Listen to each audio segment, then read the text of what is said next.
Dominion Énergie entame une phase de croissance caractérisée par la stabilité et la prévisibilité, soutenue par l'expansion des volumes électriques et la dynamique des centres de données.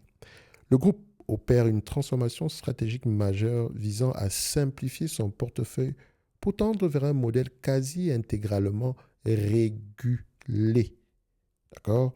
Donc cette transition appuyée par un vaste programme d'investissement doit réduire la volatilité des résultats tout en capitalisant sur une demande structurellement porteuse. Alors, si on prend Dominion Energy, ticker symbole D, on regarde ici, vous pouvez voir ici que les bénéfices sont très volatiles. Ce n'est pas comme du NEE par exemple. OK? Et donc, on voit ici qu'il y a une, c'est pas, regardez, ça c'est presque une ligne droite. C'est une rampe de ski de manière générale ici. Mais Dominion Énergie reste l'une des entreprises dominantes dans ce secteur d'activité de manière générale. Personnellement, quand je vois ça, ça ne m'intéresse pas d'investir sur ce genre d'entreprise. On va aller très rapidement. Je vous laisse aller regarder les chiffres, etc. Mais pour ce genre d'entreprise, en fait, ce que j'aime bien, oui, ça paraît prévisible, etc. On va aller vers du régulé, etc. Ce que moi, je vais préférer faire ici, je préfère normaliser les résultats de manière générale, chose que je ne fais pas sur les utilities. Parce qu'en fait, la transition, je veux dire, on ne va pas faire entièrement parce que une entité pareille, 80, 70% du temps, enfin pas 70% du temps, disons ici, 65% du temps, les analystes font de bonnes prévisions ici, mais ce 65%, alors qu'il y a d'autres entreprises qui sont limite à du 100%. Alors pourquoi est-ce que je vais croire littéralement le fait qu'on me dit ici qu'on sera à 7,33 $ d'ici 2027? Je ne suis pas très en accord avec ça. OK? Ça, ce n'est que mon avis. OK?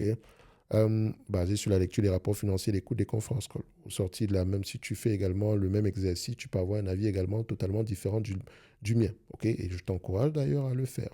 Donc, ce que je vais faire ici, c'est ceci. Operating cash flow. On va aller ici. Cash flow breakdown. Est-ce que c'est ça? Net operating cash flow. OK, parfait. J'ai la médiane ici. Je vais prendre en yearly. On va le faire simple. Annuel. Et je prends à peu près les 10 dernières années, 4 milliards 500. 6 dernières années, 5 milliards. 5 dernières années, 5 milliards. 3 dernières années, voilà, on va mettre 5 milliards. OK? Et quand on prend 5 milliards ici, je prends 5 milliards multiplié par 15 fois les bénéfices. 5 milliards multiplié par 15 fois les bénéfices, ça donne combien? 75 milliards. D'accord? Et là, à partir d'ici, je regarde la dette nette de manière générale. On a une dette nette ici par action de combien? Voilà. On a une dette nette ici par action de 56 $. OK? Et donc, qu'est-ce qui nous manque? C'est d'enlever le nombre d'actions. Ici, je viens financial, nombre d'actions. Ici, je prends en quarterly. Je prendrai la dernière information par rapport au nombre d'actions. On a 854 millions d'actions. Donc, on prend. On avait 75 milliards, n'est-ce pas? N'oubliez pas. 5 milliards multiplié par 15, ça donne 75. Divisé par 854 millions d'actions, ça fait 88 $, 87,80 si vous voulez. Moins la dette nette, voilà, comme d'habitude, ma mémoire flanche. Là, on avait une dette nette ici d'une quarantaine de dollars, mais on va aller vérifier ça ici. La dette nette ici, ça fait 56 moins 56. Voilà, heureusement que j'ai vérifié. Ça fait 32. Pour moi, je ne paierai pas plus que 32 $ pour cette compagnie. Évidemment, je pourrais me tromper, ce n'est pas plus grave que ça parce que j'ai normalisé les résultats. Je pourrais me tromper, mais voilà, quand on parle généralement de transition dans les business, je peux faire être prudent de manière générale. Si je me base sur les attentes ici de 2000, de 2027, je dirais que l'entreprise est correctement évaluée. Bref, est-ce que c'est une entreprise qui mérite d'avoir une place dans ma watchlist? Je dirais non. Le dividende en lui-même, est-ce qu'il est safe? Euh, Selon les standards des utilities, elle est safe. Le dividende, il est safe. OK? Selon les standards pour une entreprise pareille. Je rappelle une chose, c'est que le dividende, on le paye avec les free cash flow. Et ce genre d'entreprise n'a pas de free cash flow volontairement. OK? Ça ne veut pas dire qu'ils ne peuvent pas en avoir, mais ils n'en ont pas parce qu'ils investissent massivement. Et ces investissements massifs-là déterminent les augmentations de prix à venir. Alors, qu'est-ce qu'il nous mentionne ici, le prompt? Est-ce que c'est une entreprise qui pourrait être intéressante pour nous? Il a dit peut-être. Moi, je dis non, ça ne m'intéresse pas du tout.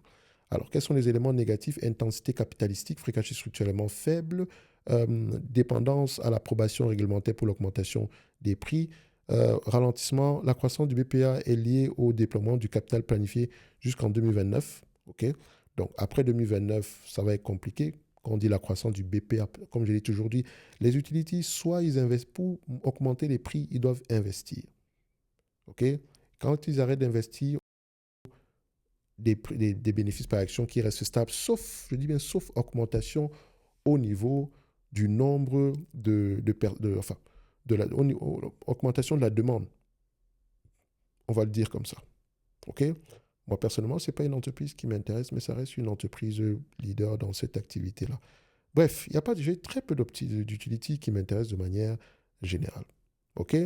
Ceci n'est que mon point de vue et non un conseil d'investissement. Comme d'habitude, je me réserve pleinement le droit de me tromper. Je rappelle ici que en description de la vidéo, dans le Club Top Invest, vous avez la note d'analyse ici.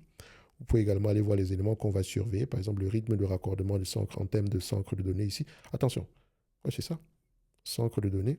Je vais juste vérifier quelque chose. Parfait. Donc, il est nécessaire de suivre les indicateurs de volume et de raccordement effectif des nouvelles infrastructures numériques en Virginie. La confirmation que la demande des centres de données se matérialise au rythme anticipé validera la thèse de croissance des volumes commerciaux et la pertinence des investissements dans le réseau de transmission. Deuxième point, avancement du recentrage vers le régulé. L'analyste devra, et quand je dis l'analyse, c'est toi, je parle de toi, c'est la personne qui va suivre ce dossier, tu devras surveiller ici la finalisation des cessions d'actifs et la location du produit de ces ventes au désendettement. Donc, on va vendre des actifs et le produit de cette vente-là, qu'est-ce qu'on va faire avec? C'est la grosse question. Principalement ici, pour moi, ce serait le désendettement qui serait très intéressant de suivre ici à long terme. Donc, la progression vers les objectifs de 90% des bénéfices régulés constituera le baromètre de la réussite de la transformation du profil de risque de l'entreprise. Donc, comme je l'ai dit, c'est une entreprise qui est en plein changement. OK? Donc, quand on va vers le régulé, on a une garantie de bénéfices. On a une garantie de revenus, on va le dire comme ça, pas de bénéfices, parce que si vous avez des dépenses opérationnelles très élevées, ça c'est votre problème. Mais on a quelque chose de prévisible. D'accord? Les deux modèles ont un avantage et un inconvénient de manière générale, que ce soit le régulé ou bien le non régulé. Bref, pour ceux qui sont intéressés par Dominion, je vous laisse aller voir ça ici, mais comme d'habitude, ma préférence, j'irai toujours, enfin pour moi, j'irai vers Nextera Energy. Donc, cette compagnie ne mérite pas avoir une place dans ma watchlist. Et ce n'est que mon avis. Un like, un abonnement, un commentaire, ça fait toujours plaisir. Enfin, commentaire, vous ne pouvez pas le faire parce que les commentaires ici, c'est uniquement réservé à ceux qui vont adhérer. Enfin, pas les commentaires, mais personnellement, je préfère, vu que je ne lis pas beaucoup les commentaires sur... Après, on s'en fout en fait. Vous ne pouvez pas mettre les commentaires de manière générale. Toutes les informations nécessaires sont en description de la vidéo et on se donne rendez-vous sur les prochaines. Merci, au revoir.